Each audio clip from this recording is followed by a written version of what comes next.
नमस्कार, मी आपला मित्र प्रशांत सोनवणे आणि आता आपण सध्या उभ्या होते आपल्या राष्ट्रीय महामार्ग क्रमांक 222/61 वरती, म्हणजेच करंजी घाट. आता एक 2-4 दिवसांमध्ये कोणाच्या तरी सांगण्यावरून बऱ्याचशा वृत्तपत्र माध्यमात ह्या चुकीच्या बातम्या झळकत आहेत की करंजी घाटाचं काम चालू झालं आहे आणि अशा नेत्याने आल्यानंतर घाटाचं काम सुरू झालं आहे. हे अतिशय चुकीच्या बातम्या आहेत. कुठल्याही प्रकारचं काम चालू झालेलं नाही आहे. तुम्ही बघा इथं बघा, संपूर्ण घाट पूर्ण ह्याच्यातून पूर्ण घाट जवळजवळ पूर्ण सरकलेलं आहे. पूर्ण आहे ना माती याची ती जवळपास या रोडच्या खालची जवळपास सगळी माती निघून चाललेली आहे. आणि अशा खोट्या कुणाच तरी सांगण्यावरून हे चुकीच्या माहित्या पसरवणं हे अतिशय चुकीचं आहे.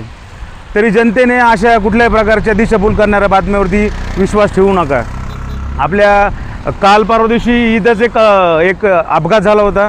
त्यावेळी आपल्या पाथर्डी शेवगावच्या लाडके आमदार मोनिकाताई राजू राजळे यांनी त्या अपघातग्रस्तांना स्वतःच्या गाडीमध्ये पाथर्डीच्या ग्रामीण रुग्णालयामध्ये घेऊन गेल्या आणि त्यांच्यावरती लवकर उपचार तिथं डॉक्टरांना करायला सांगितले.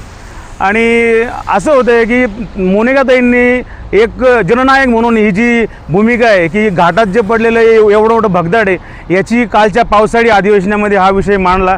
त्याबद्दल संपूर्ण पाथर्डी आणि शेवगाव तालुक्यातील सर्व जनतेकडून मी त्यांचे आभार मानतो की अशा घाटांना असे जे अधिकारी आहेत राष्ट्रीय महामार्गाचे यांना वेळोवेळी विनंती करून वेळोवेळी त्यांच्या खातरजमा करूनसुद्धा यांनी कुठल्याही प्रकारची कारवाई केली नाही.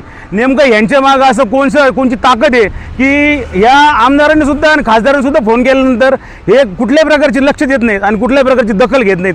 तरी अशा अधिकाऱ्यांना लवकर निलंबित करावं हेच माझं मागणं आहे. धन्यवाद.